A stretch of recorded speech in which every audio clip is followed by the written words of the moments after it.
इसमें हम लोगों ने देखा था स्ट्रीमलाइन फ्लो क्या होता है। अब इसमें इक्वेशन ऑफ कंटिन्यूटी देखेंगे हम लोग। Equation of continuity, equation of continuity, equation of continuity, ये क्या होता है?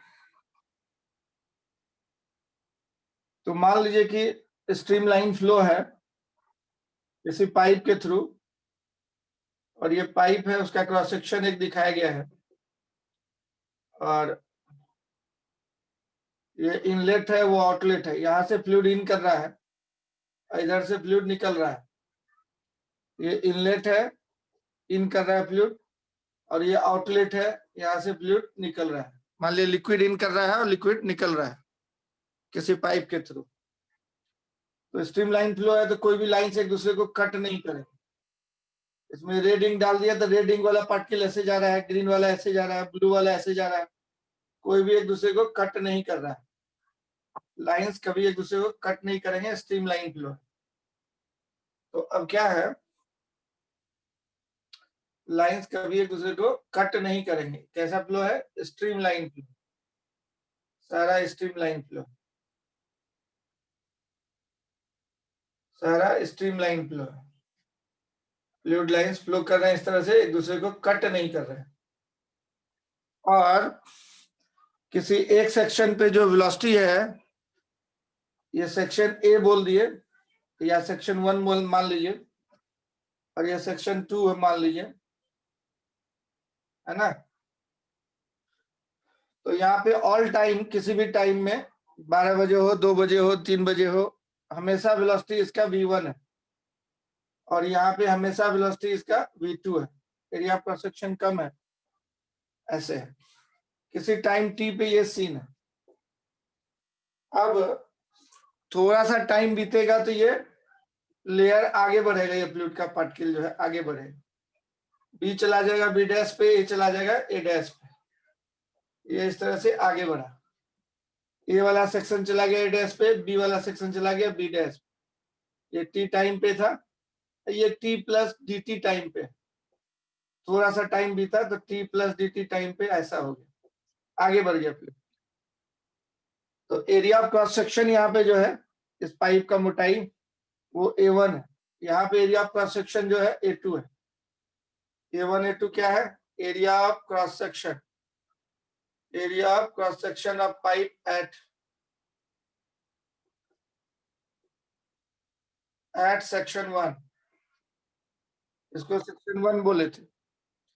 और दूसरा है area of cross section of pipe at section 2, area of cross section of pipe at section 2, area of cross section of pipe at section 2, area of cross section of pipe at section 2, A2 है।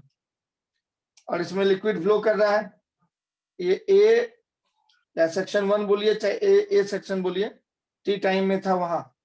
अब ये चल रहा है तो थोड़ा आगे बढ़ेगा, T plus D T time में ए डैश पे चला, बी वाला बी डैश पे चला गया। तो ए बी के बीच में जो लिक्विड था, ए बी के बीच में जो लिक्विड था वो आगे बढ़ गया, अब ए डैश बी डैश पे पहुंच गया, है ना। ए डैश बी डैश पे पहुंच गया। तो मास फ्लो रेट निकालिए पर सेकेंड कितना हो, यहां से यहां तक जाने में कितना दूरी गया।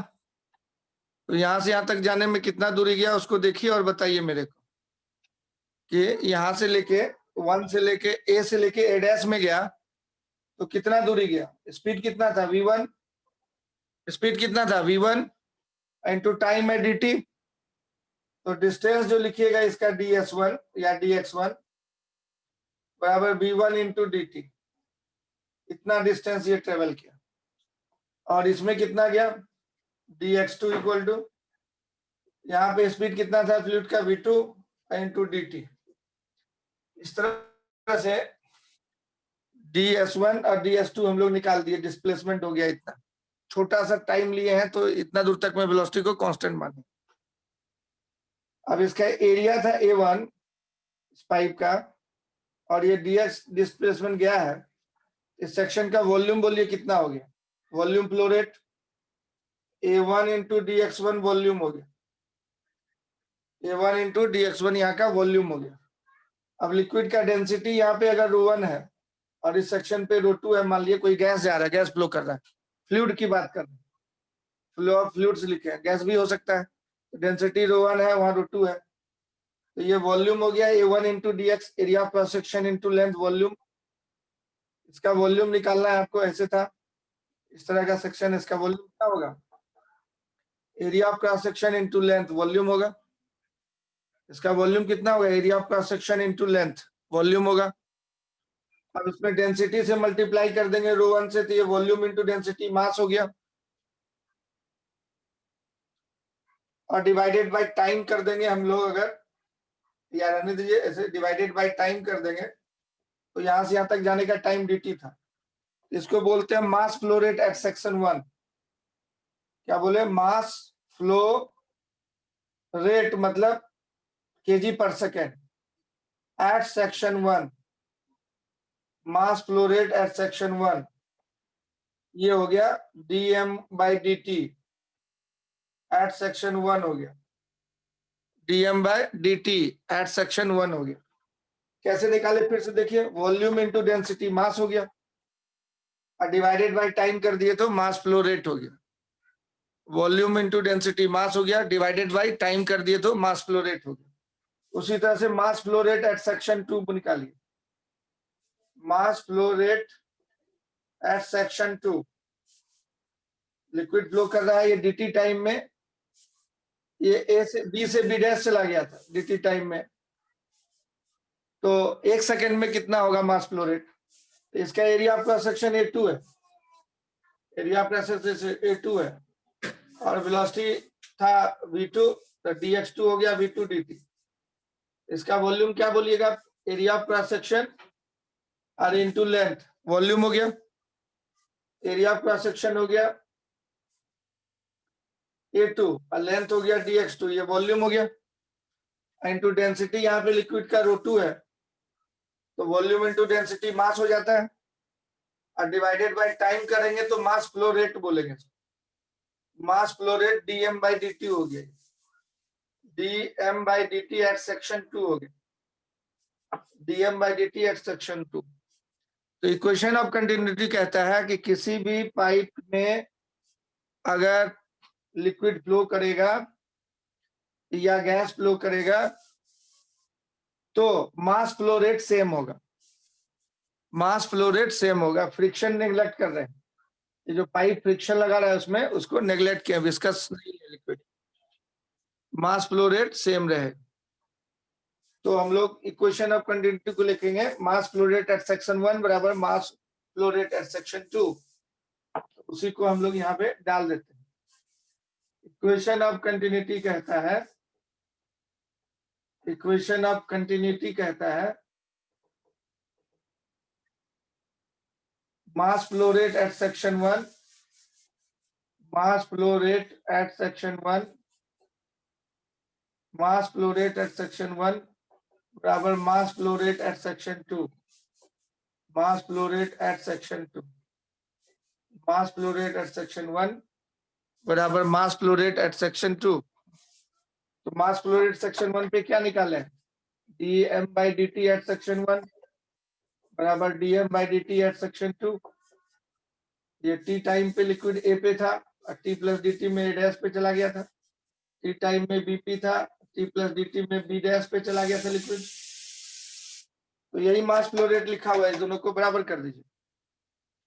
जल्दी इसको नोट कीजिए, उसको इक्वल करके बताइए कितना आंसर आता है, सब नोट कर लीजिए। यहाँ से लिक्विड इन कर रहा है किसी पाइप में, इधर से निकल रहा है, तो ये एरिया क्रॉस सेक्शन A1 था, velocity v1, area cross section A2 है, वेलोसिटी v2, तो dt टाइम में ये dx डिस्टेंस हो गया v1 dt, ये dx2 हो गया v2 dt, area into dx volume into density mass divided by time mass flow rate, area into density, area into distance, ये volume, volume into density mass divided by time mass flow rate. तो mass flow rate at section 1 बराबर mass flow rate at section 2। Pipe में कहीं छेद नहीं है, अलग से पानी आ नहीं रहा है, और इधर से कोई पानी घुस नहीं रहा है, अतः नो सोर्स और नो सिंक है, बीच में कहीं से पानी अलग से दूसरा पाइप नहीं घुस रहा है, तो आने वाला पानी इक्वल टू जाने वाला पानी। 1 सेकंड में जितना केजी वाटर इधर से निकलेगा 1 सेकंड में उतना ही केजी वाटर उधर से भी जाएगा। If there is no source और सिंक, बीच में छेद नहीं है कि ताकि उधर से पानी आए और इधर से जाए, वो सब कुछ नहीं। नोट कर लीजिए। लिख लिया है तो यस लिखो, फिर मिटाएंगे।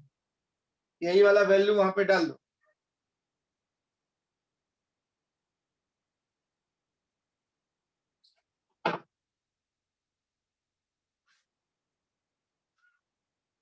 इसी क्वेश्चन से बहुत सारा क्वेश्चन बनने वाला है।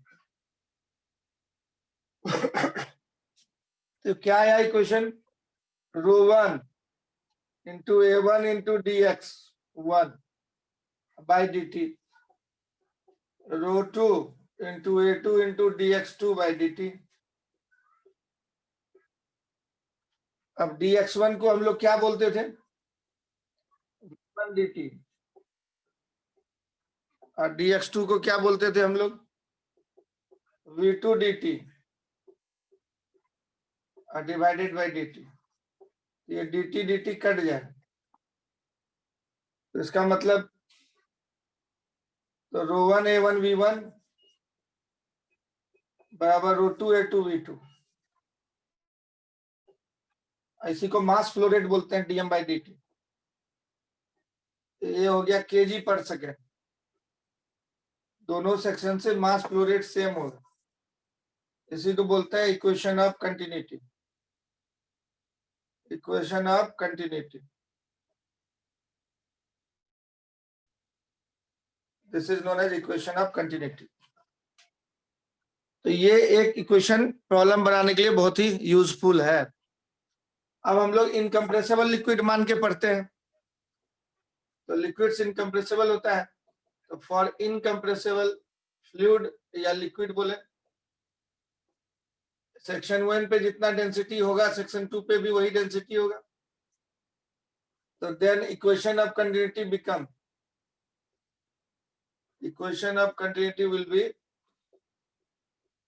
इक्वेशन ऑफ कंटिन्यूटी तब क्या होगा? रो 1 रो 2 सेम हो गया, तो इक्वेशन ऑफ कंटिन्यूटी का इक्वेशन हो जाएगा A1 V1, रो सेम रह जाएगा, बराबर A2 V2। तो रो सेम रह गया तो रो कट जाएगा।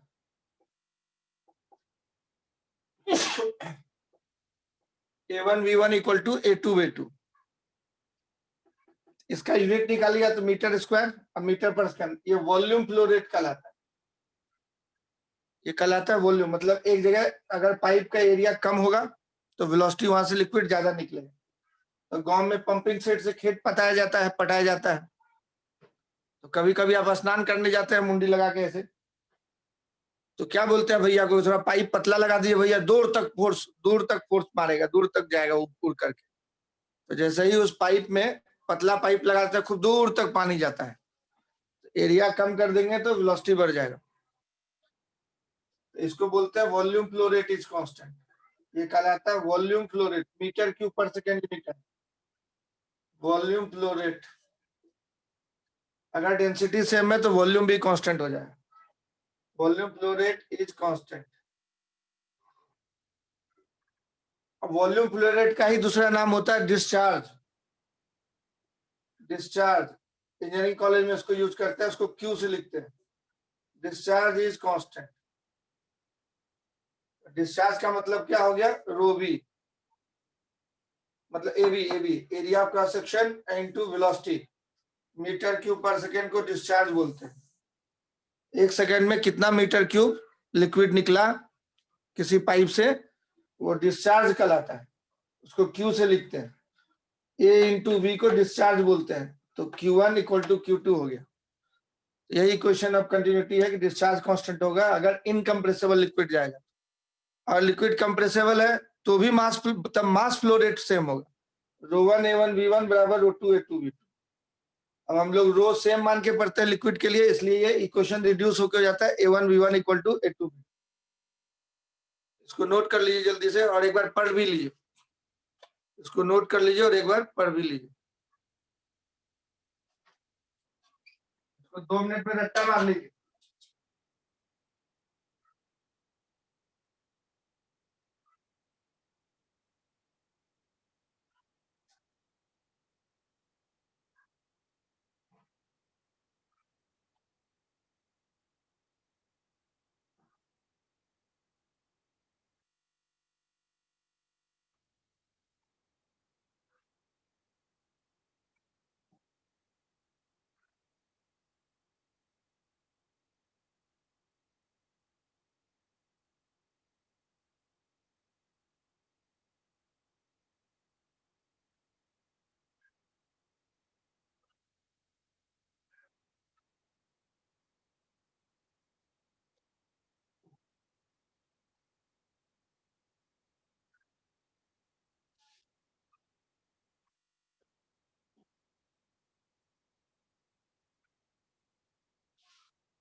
ρ1 a1 v1 equal to a2 v2 v2। अब उसी को a1 v1 बराबर a2 v2 बोलते हैं। ये आपके कॉमन सेंस से मिलता जुलता है। पाइप का मोटाई कम करते जाएगा तो लिक्विड का फ्लो बढ़ता है।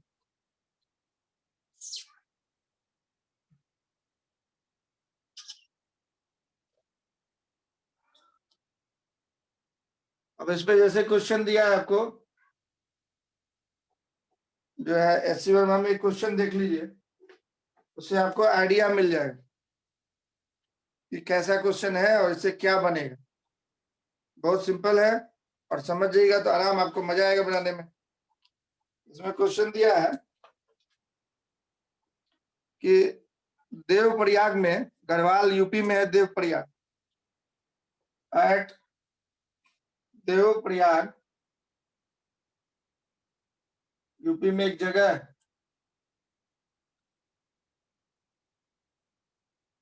At Devprayag Garhwal UP, river Alaknanda and mixes with river Bhagirathi,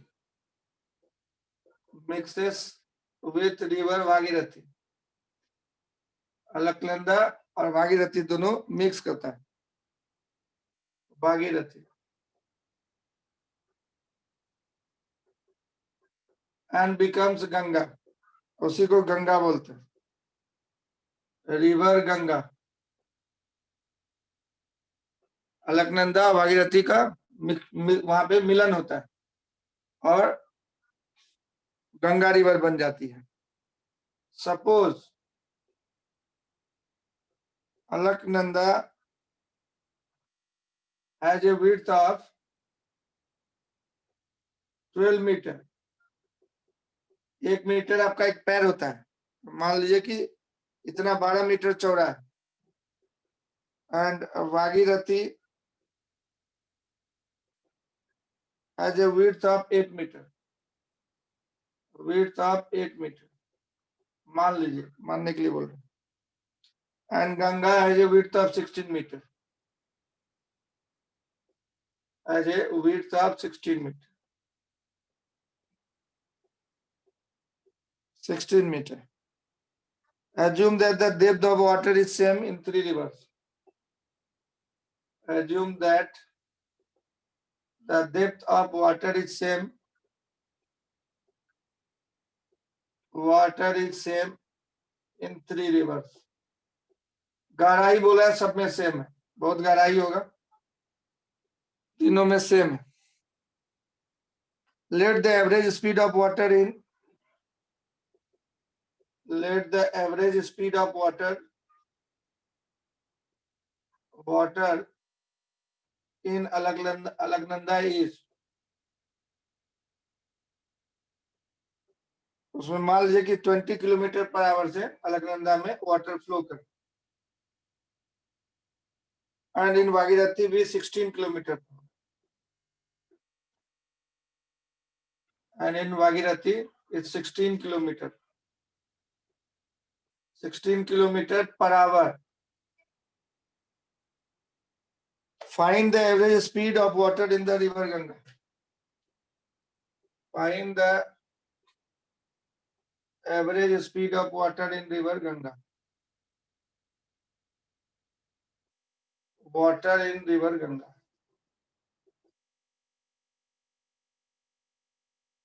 यही क्वेश्चन है, बड़ा अच्छा क्वेश्चन है, इसी को करना है। Average speed of water in river Ganga.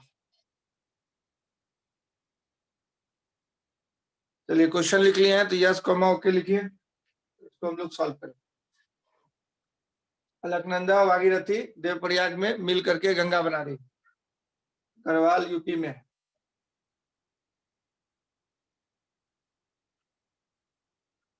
तो अलकनंदा का विड्थ है 12 मीटर,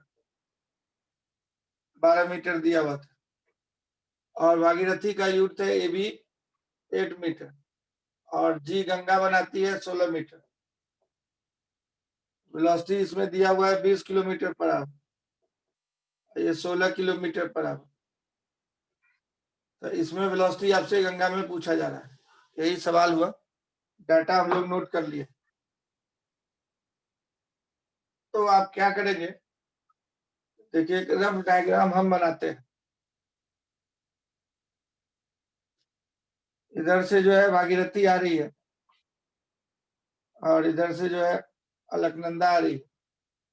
अलकनंदा का विड्थ 12 है, ऐसे आ रही, सब आकर के रिवर गंगा बन गई।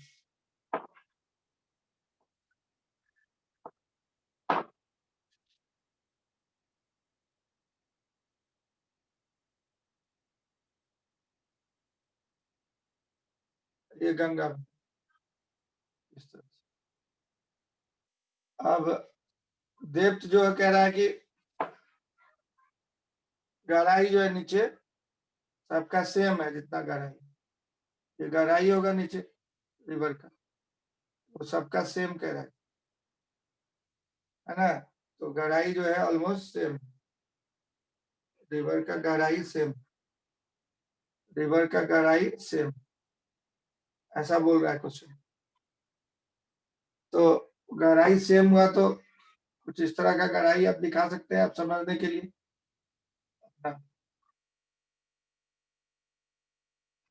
गहराई को समझने के लिए कुछ इस तरह का दिखा सकते हैं। जस्ट आपके दिमाग में एक पिक्चर बना दी, गहराई हो, एच डेप्थ गहरा है मान लीजिए, आइए इसका विड्थ था V1, इसका विड्थ था V2, अलग अलग है ना। ये वाला, ये चौड़ाई है B2 और गहराई है H, चौड़ाई है B2, गहराई है H। ये एरिया ऑफ क्रॉस सेक्शन हो गया H इंटू B2। इधर भी उसी तरीके से जो है, ये चौड़ाई है B1 और गहराई है H, ये एरिया ऑफ क्रॉस सेक्शन हो गया। अब इसमें से लिक्विड आ रही है और V1 वेलोसिटी से आ रही है, इधर से लिक्विड जो है V2 वेलोसिटी से जा रहा है, इधर से लिक्विड जो है V2 वेलोसिटी से जा रहा है, और यहाँ मिल करके गंगा बन गए, गंगा का वेलोसिटी V हो गया। इसका भी उतना ही चौड़ाई है, डेप्थ उतना ही है, चौड़ाई अलग है V3 है और डेप्थ वही है H। तो ये गंगा, ये रिवर गंगा बन गई। ठीक, उधर से रिवर आ रही थी अलकनंदा, इधर से भागीरथी, और ये मिलके बन गया गंगा। तो यहाँ का वेलोसिटी वही पूछ रहा है आपका, कितना होगा V जो है, यही वाला V कितना होगा, ये पूछ रहा है। तो आप इक्वेशन ऑफ कंटिन्यूटी लगाएंगे, इधर से आने वाला वाटर का वॉल्यूम 1 सेकंड में कितना रहा है, वाटर इनकम्प्रेसिबल है, तो इसका वॉल्यूम 1 सेकंड में उसको डिस्चार्ज बोलते हैं, प्लस इसका जो वॉल्यूम 1 सेकंड में आ रहा है उसको डिस्चार्ज बोलेंगे, Q1 प्लस Q2, और यहाँ पे जो आएगा जो वॉल्यूम पर सेकेंड उसको Q बोलेंगे। तो ये metre cube per second. A1 V1 को बोलते हैं, A1 V1 plus A2 V2 equal to ये AB हो जाए, AB। A1 कितना होगा area of cross section, B ये width into height, B1 into H into velocity, ये कितना होगा B2 into H into velocity, और इसका एरिया ऑफ क्रॉस सेक्शन कितना होगा B3 into H into velocity.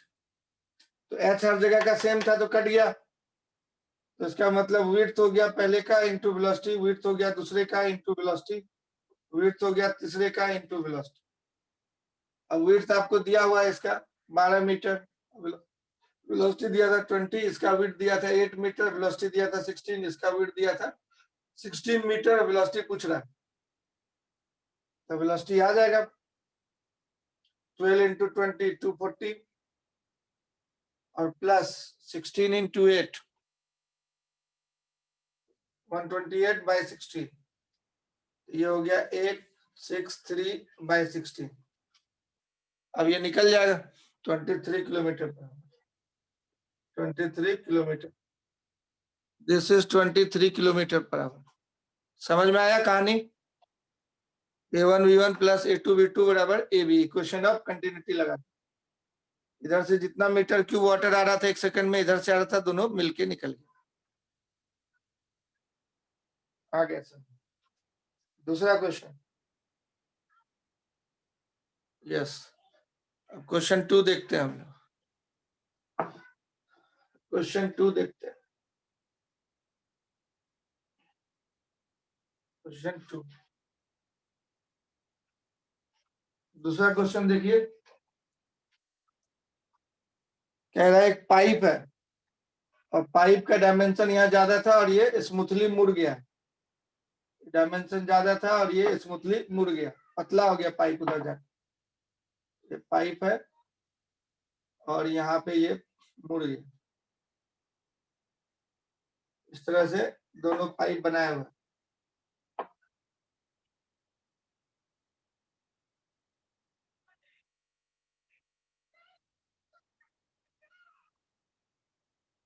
अब इसमें से लिक्विड इन कर रहा है, इसको सेक्शन ए बोल रहा है, इसको सेक्शन बी बोल रहा है। इसमें से लिक्विड इन कर रहा है, यहां से निकल रहा है। तो क्वेश्चन कह रहा है water flows through a horizontal tube. ये हॉरिजॉन्टल ट्यूब है और वाटर फ्लो कर रहा है इसमें। ऐसे वाटर जाएगा, इस तरह से, इस तरह से वाटर जाएगा, इस तरह से वाटर जा रहा है, इस तरह से वाटर जा रहा है, वाटर फ्लो कर रहा है। The cross section area at A is 4 mm square. A point पे एरिया दिया हुआ है 4 mm square and cross section area at B is, area को स्मॉल ए से लिखते हैं, 2 mm square respectively, 2 mm square respectively question में दिया। If 1 cc of water enters per second through A, if 1 cc of water enters at section A,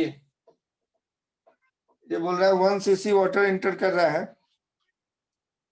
पर second, water पर second लिखा हो, enters at section A. Find, पहला सवाल है the speed of water at A, the speed of water at A, water at section A. दूसरा सवाल है the speed of water at B, the speed of water at B, water at B. तीसरा सवाल है the pressure difference P A minus P B, the pressure difference P A minus P. तो ये pressure difference निकालने के लिए और आगे पढ़ाना पड़ेगा, तो पहले अभी आप निकालिए, देखिए क्या होता है। क्वेश्चन समझ में आया?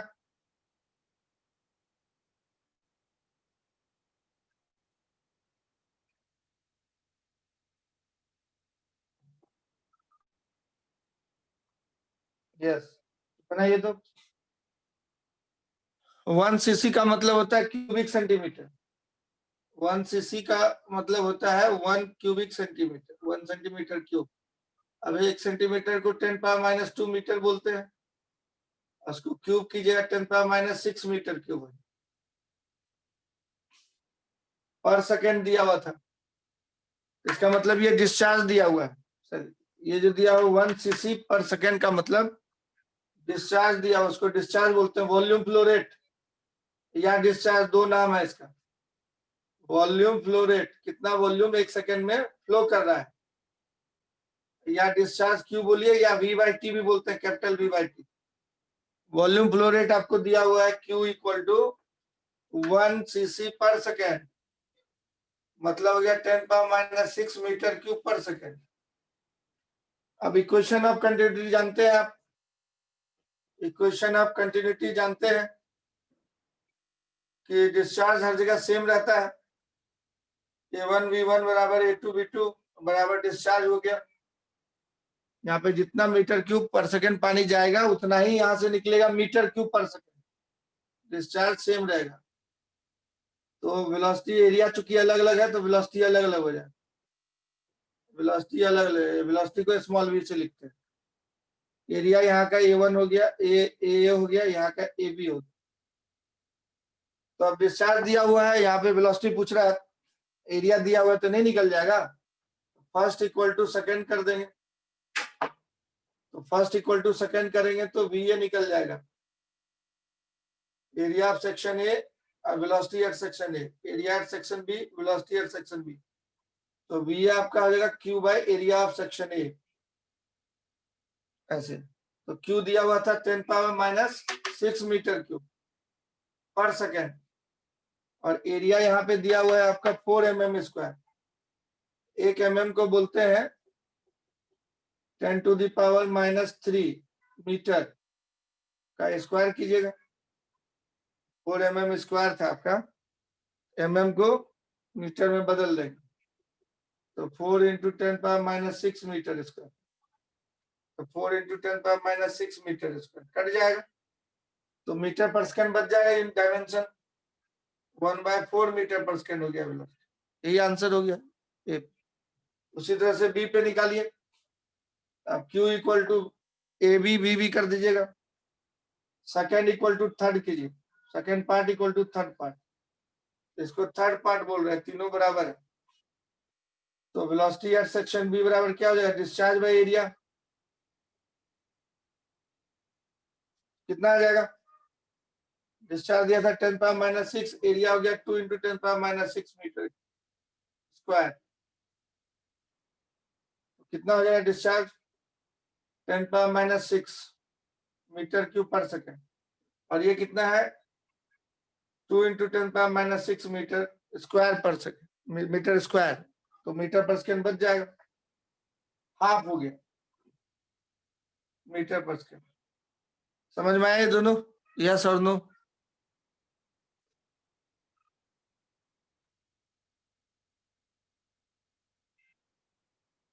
यस। तो अब ये थर्ड पार्ट के लिए आगे और पढ़ना पड़ेगा, तब जाके थर्ड पार्ट बनेगा। तो आगे पढ़ाते हैं थोड़ा, तब थर्ड पार्ट बनेगा।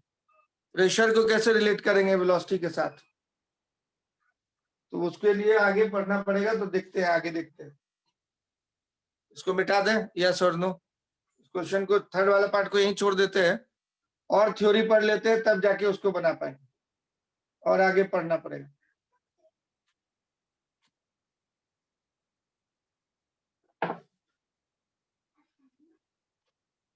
तो थर्ड पार्ट के लिए और आगे पढ़ना पड़ेगा, और नॉलेज थोड़ा चाहिए।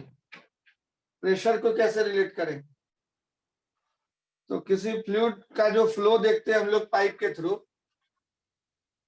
तो वेलोसिटी वाला टर्म इन्वॉल्व है, इसका मतलब उसमें काइनेटिक एनर्जी है, और प्रेशर में डिफरेंस होगा तभी आगे वेलोसिटी मिलेगा। ओरिएंटल पाइप है अगर, तो इसमें प्रेशर यहाँ का और यहाँ का प्रेशर सेम रहेगा अगर, तो लिक्विड फ्लो नहीं करेगा, चुपचाप स्थिर रहेगा। तो पीछे का प्रेशर ज्यादा अगर है और इधर आगे का प्रेशर कम है, ये ज्यादा धक्का मारेगा, और यहाँ कम धक्का लगेगा तो एक्सलेट कर जाएगा इधर की तरफ। तो लिक्विड को फ्लो कराने के लिए यहाँ पे प्रेशर ज्यादा होना चाहिए, P1 प्रेशर एनर्जी ज्यादा होना चाहिए, तो तब फ्लो करेगा। और पाइप इंक्लाइंड है, तो जमीन से हाइट अलग अलग होने से पोटेंशियल एनर्जी भी अलग अलग होगा। तो 3 तरह का एनर्जी इसमें इन्वॉल्व होगा। तो एनर्जी कंजर्वेशन वाला थ्योरी भी देखना होगा यहाँ फ्लूइड फ्लो के केस में। तो उसके लिए कुछ टर्म्स अभी यूज करेंगे हम लोग। इनकम्प्रेसिबल आपको बता चुके हैं, इसका मतलब, ये टर्म का मतलब होता है कि डेंसिटी हर एक सेक्शन पे सेम रहेगा। इनविस्किड का मतलब टर्म बता चुके हैं, इसका मतलब होगा कि कोफिशिएंट ऑफ विस्कोसिटी 0 होगा, कोई विस्कस फोर्स नहीं है। और इरोटेशनल का मतलब कि नाच नहीं रहा है फ्लूइड, इसका मतलब ओमेगा 0 रहेगा। ये 3 कंडीशन को आइडियल फ्लूइड बोलते हैं, आइडियल लिक्विड मान के हम लोग काम करेंगे। तो ये तीनों मान के हम लोग काम करने वाले हैं। इसमें से एक टर्म है फ्लो एनर्जी। ध्यान से देखिए, फ्लो एनर्जी क्या होता है, what do you mean by flow energy? तो जो फ्लो करता है वो लिक्विड या गैस है, वो फ्लो करता है। जो फ्लो करे वो फ्लूइड है, जो फ्लो करे वो फ्लूइड है, उसमें एनर्जी होगा। तो फ्लो एनर्जी को हम लोग बोलते हैं प्रेशर एनर्जी। प्रेशर एनर्जी क्या होता है? प्रेशर एनर्जी, तो आप केमिस्ट्री पढ़ते हैं, पीवी इक्वल टू एनआरटी। तो प्रेशर एनर्जी होता है प्रेशर इनटू वॉल्यूम। इसका यूनिट निकाल के चेक कीजिए आप। प्रेशर का unit newton by metre square, volume का मीटर क्यूब, न्यूटन मीटर हो गया जिसको जूल बोले। ये एनर्जी का यूनिट है जूल। तो ये फ्लूइड जो फ्लो करता है उसका एनर्जी होता है प्रेशर एनर्जी पीवी। तो पीवी क्या है? एनर्जी है। कौन सा एनर्जी? Pressure energy. ये टर्म समझ गए। अब दूसरा इसमें से अगर आपको पूछा प्रेशर हेड क्या होता है, तो पहला टर्म आप देखें, दूसरा टर्म इसी में प्रेशर हेड क्या होता है। तो क्या होता है? Pressure energy per unit weight को प्रेशर एनर्जी को किसको बोलेंगे? तो पर यूनिट वेट, वेट से डिवाइड करते हैं। पर यूनिट वेट मतलब वेट से डिवाइड करते हैं। तो वेट से डिवाइड करें तो उसको प्रेशर हेड बोलते हैं। ये टर्म को बोलते हैं pressure energy per unit weight. जो लिक्विड फ्लो कर रहा है उसका वेट, पर यूनिट वेट, उसको प्रेशर हेड बोलते हैं। क्योंकि वेट मतलब फोर्स हो गया, फोर्स हटा देंगे तो खाली हाइट बचेगा, हेड मतलब हो गया हाइट। तो pressure energy PV divided by weight MG कर दे अगर हम लोग, इसको प्रेशर हेड बोलेंगे। वॉल्यूम को मास के नीचे पकड़ के ले आइए, मास बाय वॉल्यूम बन जाएगा डेंसिटी, तो पी बाई रो जी हो जाएगा। इसका यूनिट क्या होगा? इसका यूनिट होता है जूल, इसका यूनिट होता है जूल मतलब न्यूटन मीटर, इसका यूनिट होगा पूरे का न्यूटन, इसका यूनिट हो जाएगा जूल पर न्यूटन मतलब मीटर हो गया इसका। तो हाइट के टर्म में इसको एक्सप्रेस कर लिया, और जब मर्जी हो वेट से मल्टीप्लाई कर देंगे तो एनर्जी में कन्वर्ट हो जाए। दूसरा टर्म है काइनेटिक एनर्जी। तो फ्लूइड पार्टिकल फ्लो कर रहा है, मास का एक फ्लूइड पार्टिकल है, उसका काइनेटिक एनर्जी यहाँ पे हम भी स्क्वायर को बोलते हैं, यूनिट होगा जूल, वही न्यूटन मीटर। अब दूसरा टर्म इसमें अगर हम बोले काइनेटिक हेड, काइनेटिक हेड का मतलब क्या हुआ? तो kinetic energy per unit weight, kinetic energy per unit weight, per unit weight को काइनेटिक हेड बोले। तो kinetic energy per unit weight kinetic head हो गया। काइनेटिक एनर्जी यहाँ पे एमबी स्क्वायर, अब वेट एमजी से डिवाइड कर दीजिएगा, एम कट जाएगा, बी स्क्वायर बाय 2g बचेगा। ये इसका भी यूनिट जूल पर न्यूटन, उसको मीटर बोलते हैं। ये भी मीटर के टर्म में आ गया। एनर्जी को हाइट के टर्म में एक्सप्रेस कर, जब मर्जी हो वेट से मल्टीप्लाई कर देंगे तो काइनेटिक एनर्जी आ जाएगी। इस टर्म को बोलते हैं kinetic head, V square by 2g, V square by 2g, V square by 2g, kinetic head हुआ, V square by 2g kinetic head हुआ।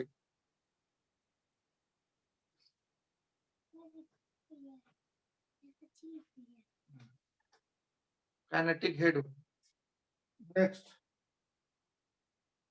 नेक्स्ट टर्म है पोटेंशियल एनर्जी। तो एच हाइट पे अगर फ्लूइड पार्टिकल है तो उसका पोटेंशियल एनर्जी होगा mg जेड, जेड को हाइट बोलते हैं हम लोग, एक्स वाई जेड एक्सिस हो गया, हाइट को जेड भी बोलते हैं, एच भी बोल सकते हैं और जेड भी बोलते हैं। ये हाइट होगी mg जेड, यूनिट होगा जूल, न्यूटन मीटर हो गया। और दूसरा टर्म है पोटेंशियल हेड।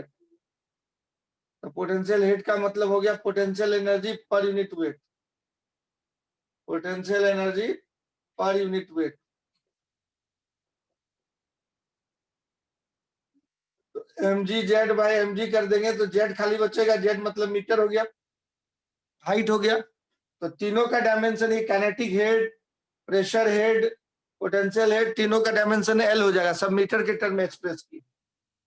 तो जूल पर न्यूटन या सिंपली मीटर यूनिट होगा।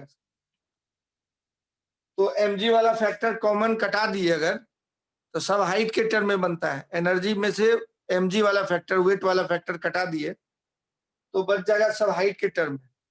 प्रेशर एनर्जी ज्यादा होगा तो उसके कोरस्पॉन्डिंग हाइट ज्यादा होगा, काइनेटिक एनर्जी ज्यादा होगा तो उसके कोरस्पॉन्डिंग हाइट लिक्विड का ज्यादा होगा, पोटेंशियल एनर्जी ज्यादा होगा तो उसके कोरस्पॉन्डिंग लिक्विड का हाइट ज्यादा होगा। तो पोटेंशियल एनर्जी के कोरस्पॉन्डिंग लिक्विड का हाइट को पोटेंशियल हेड बोलते हैं, प्रेशर एनर्जी के कोरस्पॉन्डिंग लिक्विड के हाइट को प्रेशर हेड बोलते हैं, काइनेटिक एनर्जी के कोरस्पॉन्डिंग लिक्विड के हाइट को काइनेटिक हेड बोलते हैं। तो सबको मीटर यूनिट में एक्सप्रेस कर लेते हैं। ये टर्म अगर आप समझ गए, ये टर्म अगर आप समझ गए तो जल्दी से यस को ओके लिखिए, बहुत सिंपल था।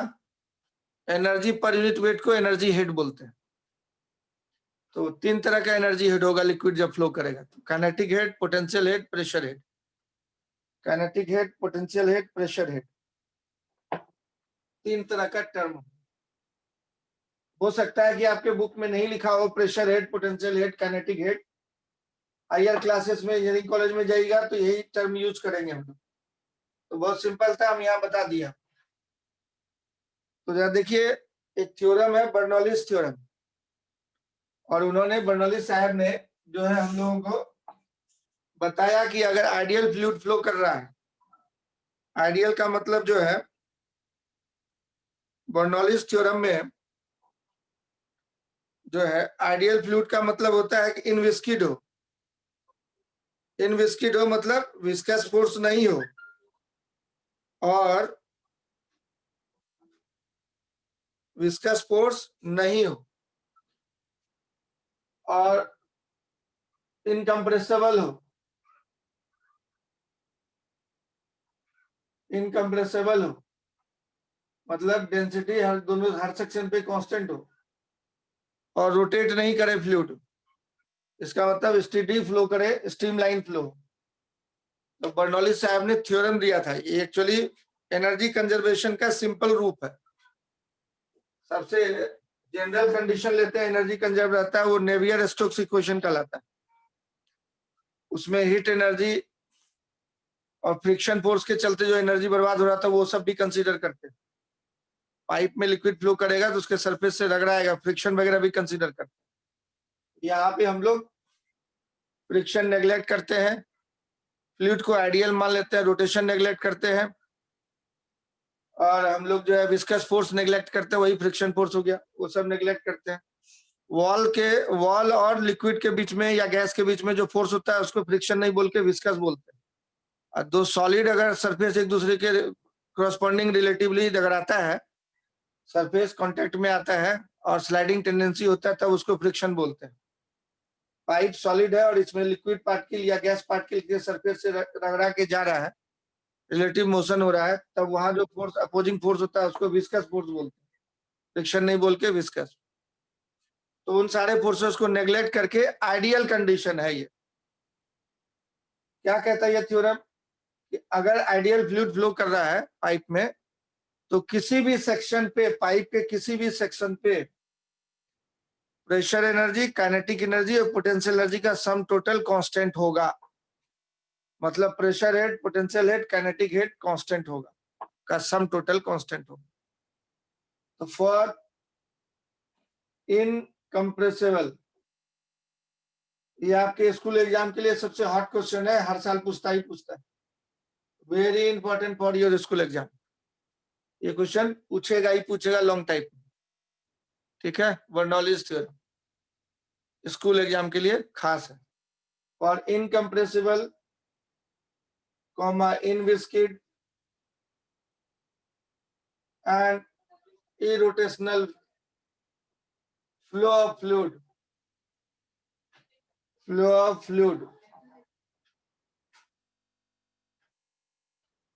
sum total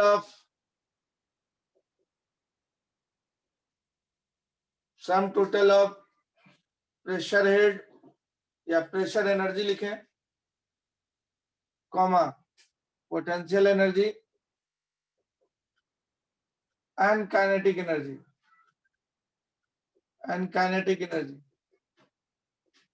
at every section, at every point, at every section is constant.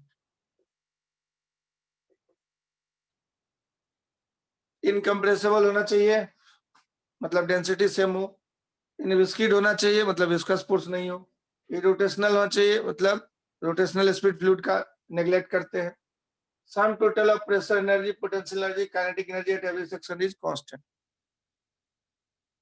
तो मान लिया एग्जांपल के लिए हम एक पाइप ले लेते हैं, और ये पाइप उठा हुआ है थोड़ा जमीन से थोड़ा उठा हुआ है, और इसमें लिक्विड फ्लो कर रहा है। बहुत लंबा पाइप है, एक शहर से दूसरे शहर तक गया हुआ है। इसमें लिक्विड इधर से इन कर रहा है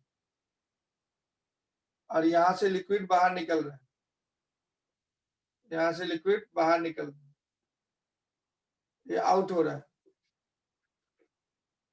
तो लिक्विड इसमें फ्लो कर रहा है, एक तरफ से इन कर रहा है, दूसरी तरफ से आउट हो रहा है, लिक्विड फ्लो कर रहा है। तो किसी भी सेक्शन पे यहाँ पे जितना प्रेशर एनर्जी सेक्शन 1 बोले, ये सेंटर लाइन हुआ, सेंटर लाइन की हाइट यहाँ से Z1 बोले, प्रेशर इधर लग रहा है P1 बोले, एरिया ऑफ क्रॉस सेक्शन इस पाइप का यहाँ A1 है, वेलोसिटी लिक्विड का यहाँ पे V1 है, वेलोसिटी लिक्विड का यहाँ V1 है, और दूसरा सेक्शन यहाँ बोल रहे हैं, यहाँ पे एरिया क्रॉस सेक्शन पाइप का A2 है, उससे थोड़ा कम है, वेलोसिटी लिक्विड का V2 है, और इसके सेंट्रल लाइन का हाइट जो है यहाँ से Z2 है, प्रेशर इधर वाला लिक्विड उस पर डाल रहा है P2 है, इसके अंदर के लिक्विड ये यहाँ से लेके यहाँ तक के लिक्विड पे विचार कर रहे हैं, यहाँ से लेके सेक्शन 1 से 2 के बीच में जो लिक्विड है विचार कर रहे हैं। इस साइड में प्रेशर P1 लग रहा है, इधर प्रेशर P2 लग रहा है, इधर का प्रेशर ज्यादा होगा तभी आगे की तरफ प्रोसीड करें। तो sum total of pressure energy, यहाँ पे जो होगा pressure energy P1 into volume जो है थोड़ा टाइम में थोड़ा आगे चला जाएगा, तो वो प्रेशर एनर्जी P1 V1 हो गया, kinetic energy half into DM, volume को आप डीबी भी बोल सकते हैं, dB1 छोटा वॉल्यूम कंसीडर किए, half DM into V1 square kinetic energy हो गया, प्लस पोटेंशियल एनर्जी हो जाएगा डीएम इंटू जी इंटू Z1, ये तीनों एनर्जी का सम हो गया सेक्शन 1 पे, इक्वल टू सेक्शन 2 पे pressure P2 into dV2 mass half into DM into V2 square.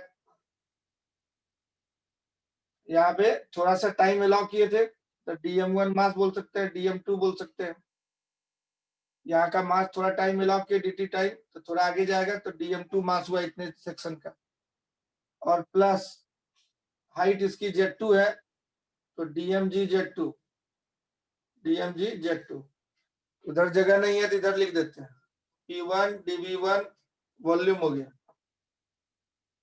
Pressure into volume plus half DM1 V1 square kinetic energy plus DM1 G Z1 potential energy, दूसरे section का P2 into dV2 plus half DM2 into V2 square plus DM2 G Z2, हर section का potential energy, pressure energy, kinetic energy का sum total हमेशा constant होगा, sum total हमेशा constant होगा। तब इसमें अगर हम लोग सिंपल तरीके से लिखते हैं, वेट से डिवाइड कर देते हैं, यहाँ का डेंसिटी ρ1 है, यहाँ का डेंसिटी ρ2 है, इनकम्प्रेसिबल है तो रो सेम रहेगा, इनकम्प्रेसिबल है तो रो सेम रहेगा, तो उसको बोलते हैं P1 बाय ρg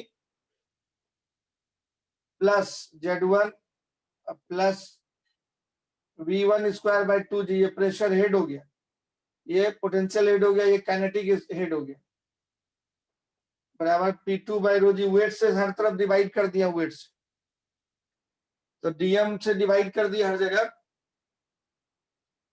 तो हम लोग का P2 by ρg plus Z2 plus V2 square by 2g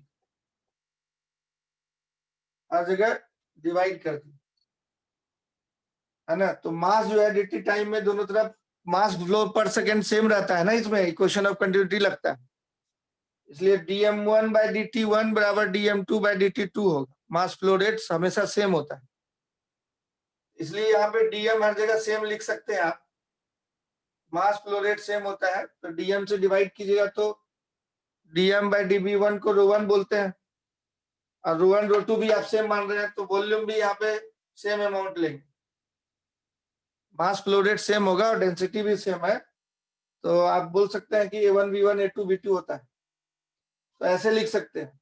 अब अगर DM इंटू जी से डिवाइड कर देंगे तो ये dB आ जाएगा DM के नीचे, DM बाय dB को रो बोले और G बच जाएगा ऐसा, तो ये कट जाएगा, डीएम से डिवाइड कर दिए, डीएम इंटू जी, वेट से दोनों तरफ डिवाइड कर देंगे तो ऐसा बन जाएगा कुछ। तो बेटर है इस फॉर्मेट में लिखिए, आपको ज्यादा अच्छा रहेगा। Pressure head potential head plus kinetic head का सम सेक्शन 1 पे बराबर pressure head potential head kinetic head का सम सेक्शन 2। मतलब हुआ pressure energy potential energy kinetic energy, pressure energy potential energy kinetic energy section 2 पे बराबर हो। दूसरे तरीके से भी लिखते हैं, एक तरीका ये हुआ, ये स्टाइल नंबर 1, स्टाइल नंबर 2। और बहुत किताबों में अगर वॉल्यूम से खाली डिवाइड कर देंगे, इसमें हर तरफ वॉल्यूम से डिवाइड कर दिए डीवी से, वो बन जाएगा P1 और डीएम बाय डीबी को डेंसिटी बोलते हैं, तो हाफ रो V1 स्क्वायर, और इसमें डीबी से डिवाइड कर देंगे तो रो जी Z1 बन जाएगी बराबर P2 plus half rho V2 square plus rho G Z2 हो जाएगा। इसको क्या बोलेंगे, energy per unit volume style. भाई ये कौन सा स्टाइल हुआ, डीवी से डिवाइड कर देते energy per unit volume style, इसमें वेट से डिवाइड किए थे तो energy per unit weight style है। ये एनर्जी वाला स्टाइल लिखने का है ना। बहुत लोग energy per unit mass style में लिखता है, डीएम से डिवाइड कर दीजिए हर जगह तो क्या होगा, तो डीएम से इसमें डिवाइड किया तो डीवी डीएम के नीचे आ जाएगा, तो P1 बाय रो बन जाएगा, खाली डीएम से डिवाइड कीजिएगा। उधर डीएम से काट दिए तो हाफ V1 स्क्वायर बन जाएगा, इधर डीएम से डिवाइड कर दिए तो जी Z1 बन जाएगा, उधर P2 by rho plus half V2 square plus G Z2 बन जाएगा। इसका मतलब ये हो गया energy per unit mass, energy पर केजी स्टाइल हो गया, energy per unit mass style हो गया। इस तरह से 3-4 स्टाइल में आप लिख सकते हैं। ये एनर्जी स्टाइल में हुआ टर्म्स ऑफ एनर्जी, ये हुआ energy per unit weight style जिसको हेड बोलते हैं। तो different different writer different different book में डिफरेंट स्टाइल फॉलो करता है, ताकि पब्लिक को ये दिखाना चाहता है कि हम अलग अलग, हम अलग तरीके से मेरा बुक है। बेसिकली सब सेम है, ये एनर्जी है बेसिक। अब एनर्जी में वेट से डिवाइड कर दिए, ये एनर्जी पर यूनिट वेट को हेड बोलते थे, pressure head potential head kinetic head style. ये एनर्जी में वॉल्यूम से डिवाइड कर देते, energy per unit volume joule per metre cube style हो गया। अब एनर्जी में मास से डिवाइड कर दिए तो energy per unit mass style हो गया। तो किसी बुक में ऐसे लिखा रहेगा, किसी में ऐसे, किसी में ऐसे, किसी में ऐसे, सब एक ही चीज है। तो 1 2 3 4 स्टाइल से आप लिख सकते हैं इसको। समझ में आ गई बात। ये कहलाता है बर्नौलीज थ्योरम। अब इसका प्रूफ आपको देखना है, ये तो स्टेटमेंट खाली दिए हैं आपको समझाने के लिए, 4 स्टाइल हम लिखे।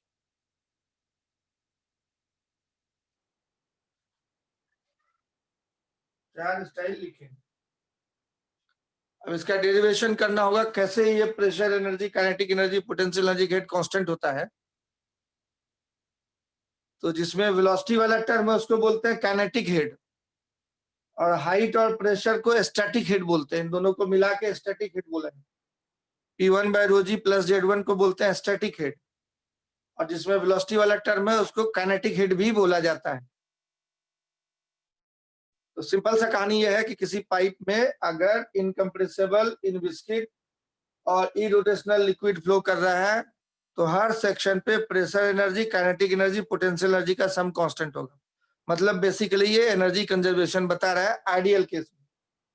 बाकी केस सब इग्नोर कर दिया, फ्रिक्शन इग्नोर कर दिया, रोटेशन वाइब्रेशन सब इग्नोर कर दिया, है ना, विस्कोसिटी इग्नोर कर दिया, डेंसिटी वगैरह सब चेंज हो रहा है वो सबको इग्नोर कर दिया।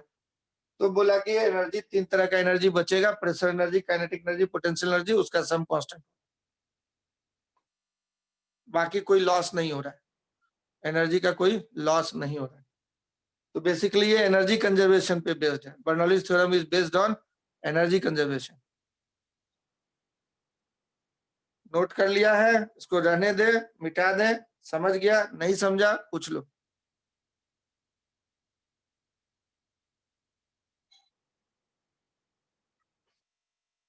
इसको रहने दे, मिटा दे, समझ गया नहीं समझा पूछ लो। Thakur Aditya, Aditya Kumar, Aditya Chaudhary,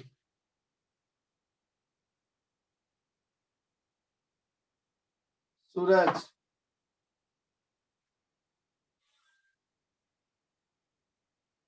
next.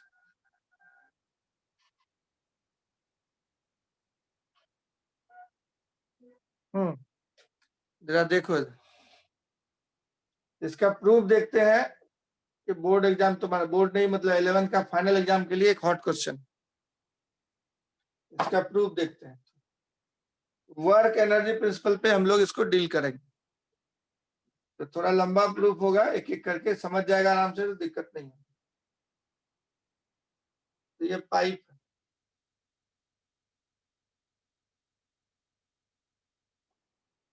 Section 1 section 2 ले लिए, तो यहाँ पे ग्राउंड लेवल मान लिए, जीरो हाइट लेवल, इसको डेटम लेवल बोलते हैं। डेटम लेवल मतलब zero height level,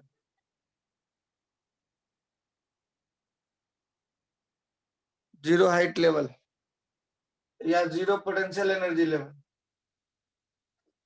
zero potential energy level भाई। अब यहाँ पे ये सेंटर लाइन का हाइट Z1 बोलेंगे, इसके सेंटर लाइन का हाइट Z2। तो किसी टाइम पे इस दोनों सेक्शन के बीच के लिक्विड पे विचार कर रहे हैं। यहाँ पे लिक्विड का वेलोसिटी V1 है, सेक्शन 1 ये इसको ए बोल रहे हैं, सेक्शन 1 भी बोल सकते हैं आप इसको। थोड़े टाइम में इसको सेक्शन बी बोल रहे हैं, यहाँ पे वेलोसिटी V2 है। एरिया ऑफ क्रॉस सेक्शन इसका A1 है, उसका V2 है, A2 है area of cross section, A1 और A2। थोड़ा छोटा लिख रहे हैं, दिख रहा है, A1 और A2, बोर्ड है छोटा, बहुत चीज लिखना है।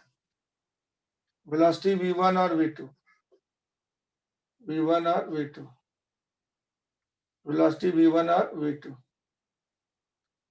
अब किसी टाइम t पे ये सीन था, अब थोड़े टाइम के बाद ये लिक्विड चूंकि फ्लो कर रहा है, तो थोड़ा आगे बढ़ जाएगा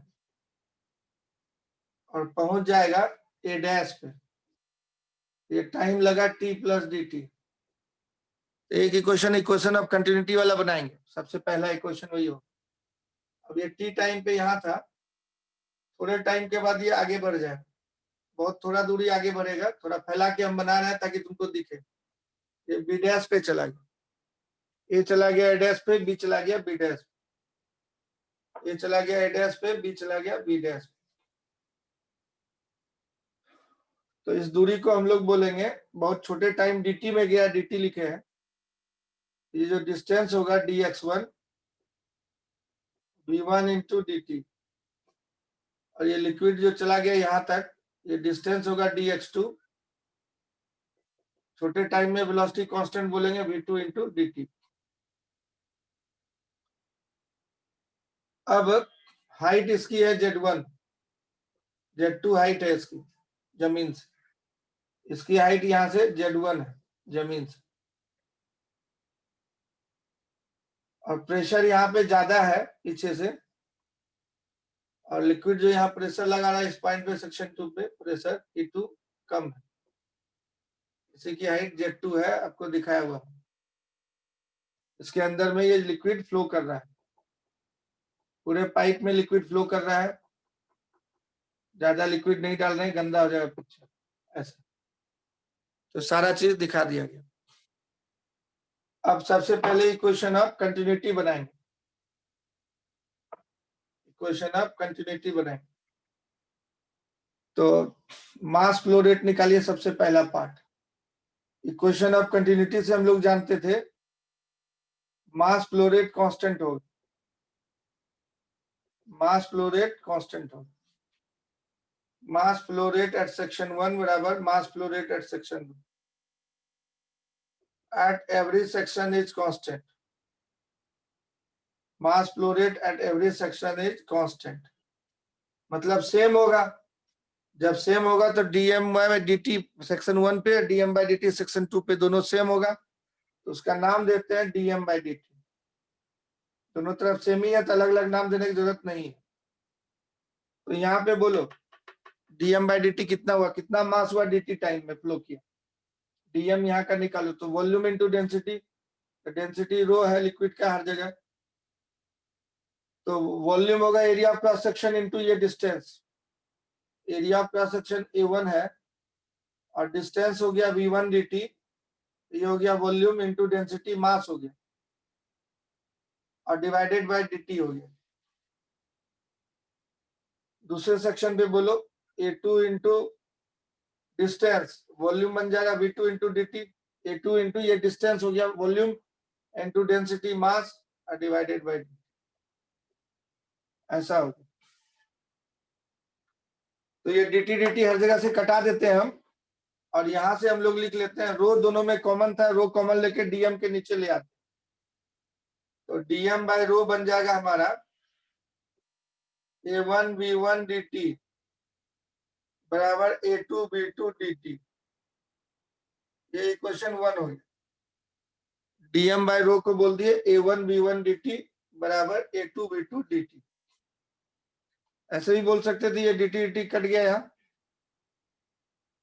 और तब dm बाई dt को रो A1 V1 बराबर रो A2 V2, लेकिन हम लोग इस स्टाइल में लिखना चाहते हैं, इससे हम लोग को फायदा हो। दूसरा, अब work done by pressure force निकालते हैं। Work done by pressure force, work done by pressure force निकालते हैं इन dt time. Work done by pressure force in dt time, net work done by pressure force निकालते हैं। Net work done by pressure force in dt time निकालते हैं। तो इधर वाला ज्यादा प्रेशर है, धक्का मार रहा है, उधर वाला कम है, तो इधर से प्रेशर फोर्स कितना होगा, प्रेशर इंटू एरिया को फोर्स बोलेंगे। P1 इंटू एरिया इधर से फोर्स हुआ, इंटू डिस्प्लेसमेंट हुआ था लिक्विड का dx1, ये हो गया प्रेशर फोर्स।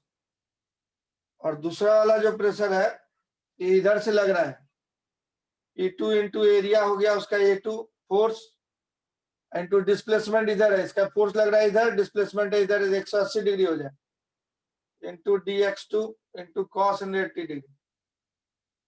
ये हो गया net work done by pressure force, net work done by pressure force. अब dx1 और dx2 का वैल्यू डाल दीजिए, तो ये हो जाएगा P1 A1 dx1 मतलब V1 dt, cos 180 माइनस आ जाएगा, तो माइनस P2 A2 dx2 मतलब V2 dt, ऐसा हो गया। अब हम लोग यहाँ पे देखिए A1 V1 dt के बदले dm बाय रो रखे, A2 V2 dt के बदले dm बाय रो रखे, तो उसको लाके रख देते हैं यहाँ, तो ये इतना बड़ा दिख रहा है, छोटा दिखने लगेगा। तब यहाँ पे लिख सकते हैं इक्वेशन 1 का यूज कर लिए, dm by rho minus P2 into dm by rho, तो ये इक्वेशन 2 बन गया हमारा, net work done by pressure force. Liquid चारों तरफ दीवार में सट रहा था लिक्विड, तो वो ऐसे ऐसे नॉर्मल कॉन्टैक्ट फोर्स लगाएगा, वो जीरो हो जाएगा, तो work done by normal contact force zero होगा। Work done by normal contact force on the liquid in section 1 and A and B is 0. Net work done by normal contact force, normal contact force on the liquid by the side walls of pipe, side wall of pipe equal to 0 होगा, क्योंकि normal contact force जिधर flow कर रहा है liquid उसके perpendicular हो जाएगा। ऐसे पाइप है, नॉर्मल कॉन्टैक्ट फोर्स ऐसे लग रहा है हर तरफ लिक्विड पे, यहाँ लिक्विड था, लिक्विड पे हर तरफ लग रहा है इस तरह से, चारों तरफ ऐसे ऐसे ऐसे ऐसे ऐसे ऐसे, और लिक्विड उधर फ्लो कर रहा है, उसके चलते वर्क डन 0। बोर्ड थोड़ा और बड़ा होना चाहिए। चौथा काम है, अब वर्क डन बाय वेट निकालते हैं, ग्रेविटी फोर्स। तो work done by weight, gravity force, net work done by gravity force that is weight, net work done by gravity force that is weight of liquid।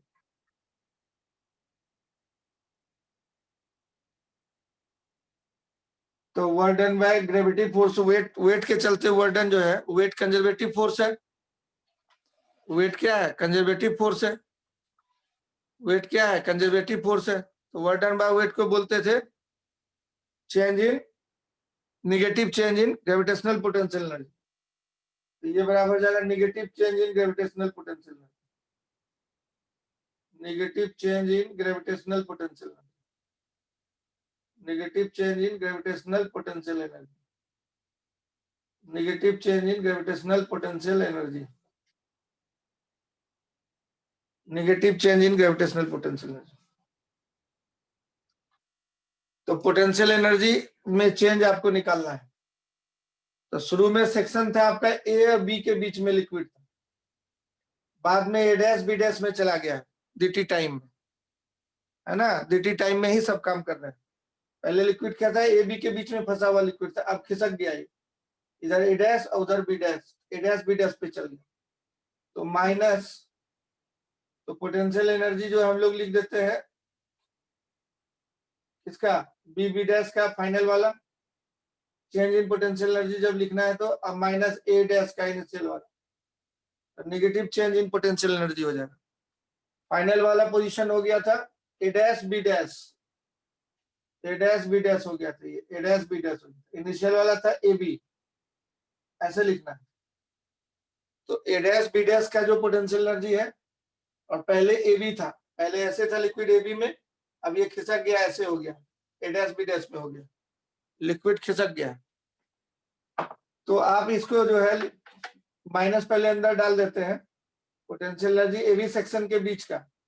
Language में हम ज्यादा नहीं लिख रहे हैं, सिंबल दे रहे हैं इसलिए, ताकि आराम हो उसके काम।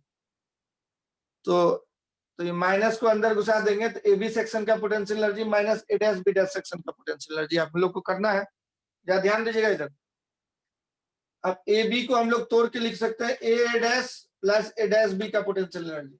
ए बी को तोड़ के लिख सकते हैं ए डैश का potential energy plus A dash से लेके बी तक का पोटेंशियल एनर्जी। ए बी को दो पार्ट में तोड़ दी, ए से गए ए डैश से गए बी तक का potential energy, minus A dash B dash को तोड़ के लिख सकते हैं A dash B minus B B dash, potential energy of A dash B minus B B dash.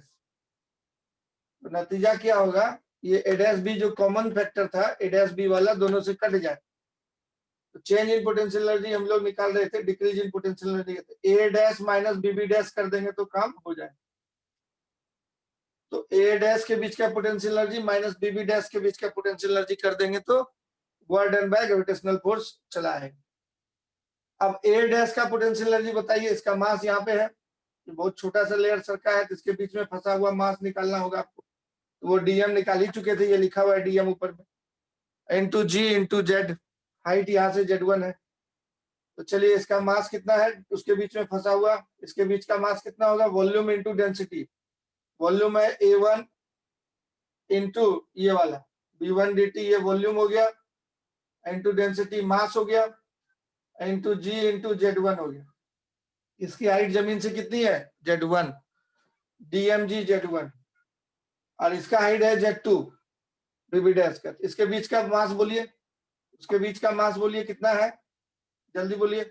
A2 area है और डिस्टेंस गया था इतना, एरिया इंटू डिस्टेंस वॉल्यूम हो गया V2 dt, और इंटू डेंसिटी मल्टीप्लाई किए तो ये हो गया हमारा मास, क्या हो गया? मास, और इंटू जी इंटू Z2 हाइट, यही हो जाएगा। अब इक्वेशन 1 का यूज कर दीजिए, A1 B1 dt को आप dm बाई रो बोलते हैं, A2 B2 dt को भी dm बाई रो बोलते हैं। ये रो रो कट गया, DMG Z1 minus DMG Z2 कर सकते हैं simply, DMG Z1 minus DMG Z2। इतना काम हो गया हमारा। तो जो जो फोर्स लग रहे थे सबके चलते वर्क निकाल दिए। अब वर्क एनर्जी थ्योरम क्या कहता है हमारा? Work done by all the forces equal to change in kinetic energy. अब चेंज इन काइनेटिक एनर्जी लगा निकाल के वर्क एनर्जी थ्योरम लगा देंगे तो काम हो जाएगा खत्म। अब फिटजी के पैकेज में, ग्रैंड मास्टर पैकेज जीएमपी में, ये अलग अलग ऑब्जेक्टिव क्वेश्चन बना दिया है। तो जैसे सिर्फ पूछ दिया है सिर्फ net work done by pressure force बताओ, इतना आंसर आपको लिखना होगा। Work done by gravity force बताओ, इतना आंसर लिखना होगा। है ना, work done by normal contact force बताओ तो 0 लिखना होगा। तो अलग अलग ऑब्जेक्टिव क्वेश्चन बन जाएगा, तो हर एक पॉइंट एक एक ऑब्जेक्टिव क्वेश्चन, सबको हम लोग मिला देंगे तो बर्नौलीज थ्योरम बन जाएगा। नोट कर लिए इतना तक। लास्ट स्टेप काइनेटिक एनर्जी में चेंज निकाल के सबको जोड़ करके मिला देंगे।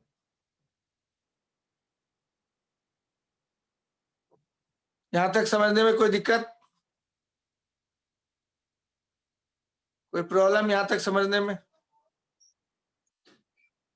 नो। तो प्रेशर फोर्स के चलते वर्क डन निकाले, नॉर्मल फोर्स चलते वर्क डन निकाले, और ग्रेविटी फोर्स के चलते वर्क डन निकाले।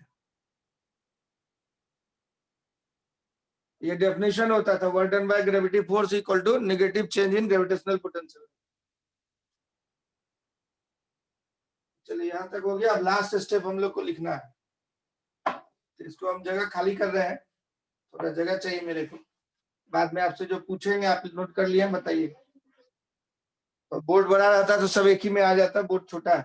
5वां पॉइंट हम लोग नोट कर रहे हैं, change in kinetic energy in dt time. Dt time में ही सब निकाल दो।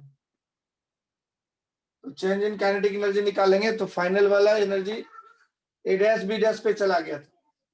Kinetic energy A dash B dash section का माइनस इनिशियल वाला ए बी सेक्शन कंसीडर कर रहे थे, ए बी के बीच का पानी कंसीडर कर रहे थे, बाद में वही पानी सड़क के ए डैश बी डैश पे चला गया था।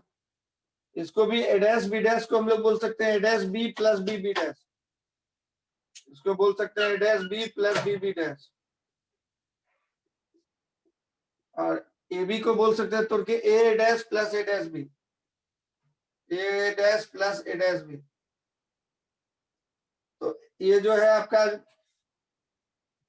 ए डैश बी वाला पार्ट कट जाएगा, तो फाइनली बच गया ये kinetic energy of B B dash minus kinetic energy of A dash. अब इसका मास तो हम लोग डीएम लिखे ही थे, डायरेक्ट भी लिख सकते हैं आप, डीएम इंटू, ज्यादा मेहनत नहीं कीजिए, बी2 स्क्वायर, वहां का वेलोसिटी बी2 है, minus half into DM into B one square.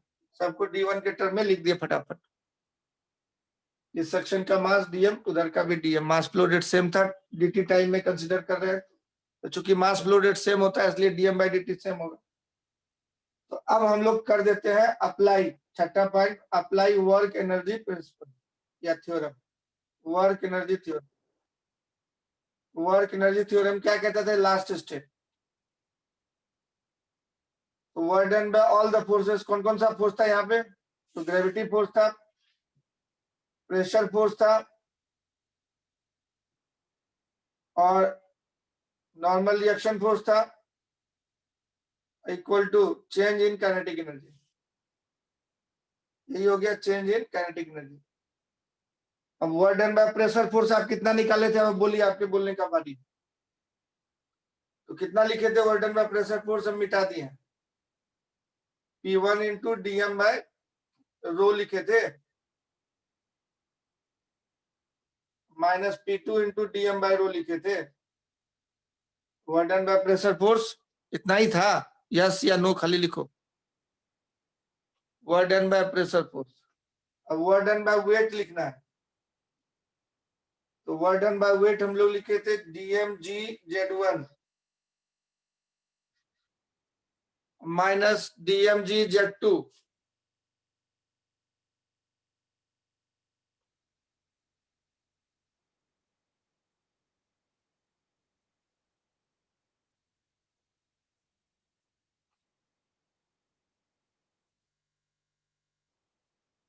Minus DM G Z2, ऐसा हो गया। नॉर्मल रिएक्शन के चलते तो 0 ही होता था। चेंज इन काइनेटिक एनर्जी यहाँ लिखा हुआ है, half DM into B two square minus half DM into B one square. अब सब 1 वाले को बाएं साइड ले जाइए, 2 वाले को दाएं साइड ले आइए। 1 वाले को बाएं साइड, 2 वाले को दाएं साइड। काम खत्म हो गया, ये आ गया। यही बोलते हैं energy conservation.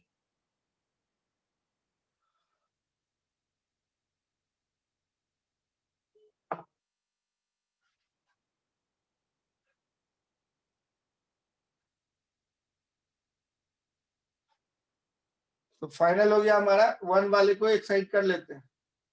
P1 into DM by रो, ये हो गया volume, pressure into volume, pressure energy हो गया। उसके साथ DmGZ1 हो गया ये पोटेंशियल एनर्जी, और हाफ mv1 स्क्वायर उधर ले आते हैं तो हाफ dmv1 स्क्वायर हो गया हमारा काइनेटिक एनर्जी। P2 वाले को उधर ले चलते हैं, P2 इंटू DM बाय रो हो गया हमारा वॉल्यूम, और DmGZ2 को उधर ले चलते हैं, DmGZ2 ये हो गया पोटेंशियल एनर्जी, और हाफ dmv2 स्क्वायर उधर था ही था। ये क्या है, प्रेशर एनर्जी एट सेक्शन 1, और ये क्या है, ये प्रेशर एनर्जी था, और ये पोटेंशियल एनर्जी एट सेक्शन 1, और ये क्या है, काइनेटिक एनर्जी एट सेक्शन 1, ये क्या है, प्रेशर एनर्जी एट सेक्शन 2, ये क्या है, पोटेंशियल एनर्जी एट सेक्शन 2, ये क्या है, काइनेटिक एनर्जी एट सेक्शन 2। तो क्या आप देखें, sum total of pressure energy, potential energy, kinetic energy at section 1 बराबर sum total of potential energy, kinetic energy and pressure energy at section. This is the, इसमें लिख देंगे प्रूव्ड, यही है बर्नौलीज थ्योरम।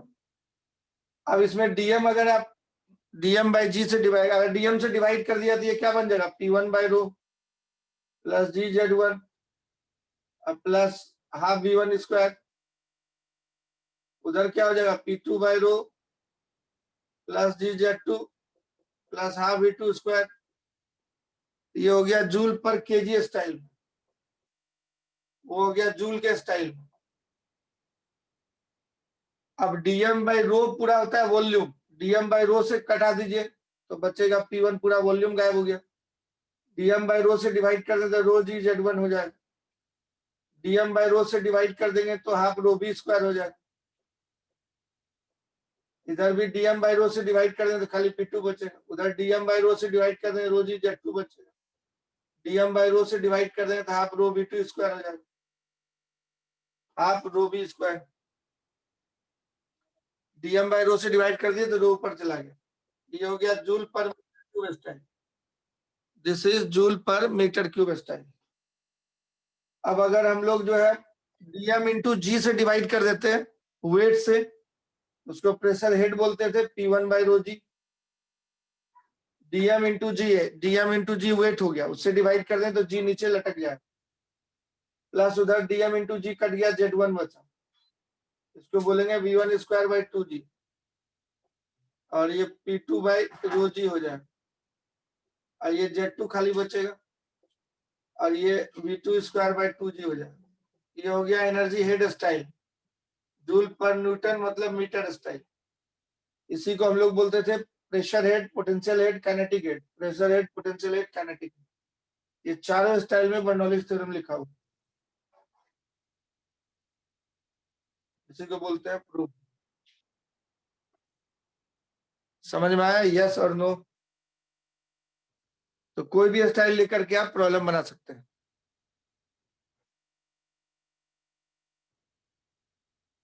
तो this is the Bernoulli's theorem.